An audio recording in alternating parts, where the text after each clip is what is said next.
समझना है फिजिक्स का एक इंपॉर्टेंट टॉपिक, वो है कंजर्वेशन ऑफ एंगुलर मोमेंटम, यानी कि कोणीय संवेग संरक्षण का सिद्धांत। सबसे पहले संवेग समझते हैं। संवेग है P बराबर mv, यानी द्रव्यमान गुना वेग को संवेग कहा जाता है। तो चलिए आज समझते हैं।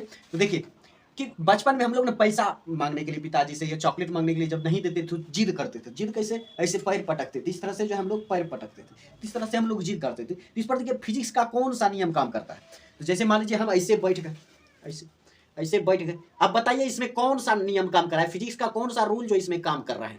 तो काम कर रहा है कोणीय संवेग के संरक्षण का सिद्धांत, यानी कोणीय संवेग। सबसे पहले संवेग जो हमने बताया P बराबर mv, वो सीधी रेखा में काम करता है। सिर्फ संवेग की अगर बात करेंगे तो वो सीधी रेखा में काम करता है। मान लीजिए कोई सड़क सीधी है, कोई रास्ता सीधा है, तो उसमें काम करता है। लेकिन कोणीय बल जो वहां लग जाता है जब कोई गोल गोल घूमता है, यानी कोई वृत्तीय गति है, उसमें कोई सड़क वाला मोड़ है वहां पर, तो वहां पर ये कोणीय बल यूज होता है। कोणीय वेग, कोणीय संवेग, कोणीय आवेग, समझे ना। तो ये जो है कोणीय बल जो है वृत्तीय गति के लिए या गोल रास्ते के लिए यूज किया जाता है। तो जब हम ऐसे करते हैं, पैर को ऐसे करते हैं, तो यहाँ पर कोणीय वेग बन जाता है, क्योंकि पैर जो हम चला रहे हैं इसका कुछ ना कुछ चाल है, इसका जो कुछ ना कुछ चाल है, ऐसे ऐसे हम चला रहे हैं तो कुछ ना कुछ चाल है। तो ये जो आएगा कोणीय चाल, ये हो जाएगा कोणीय चाल, यानी एंगुलर वेलोसिटी। ये जो है कोणीय चाल हो जाएगा। तो ये जो इससे जो कोणीय संवेग बनता है, इससे जो कोणीय संवेग बनता है पैर को मोड़ने से, तो ये जो बनता है ये हमेशा संरक्षित रहता है, यानी ये मिटता नहीं। यानी पैर मोड़ने से पहले जो है इसका कोणीय संवेग था, और जो है पैर मोड़ने के बाद जो कोणीय संवेग है,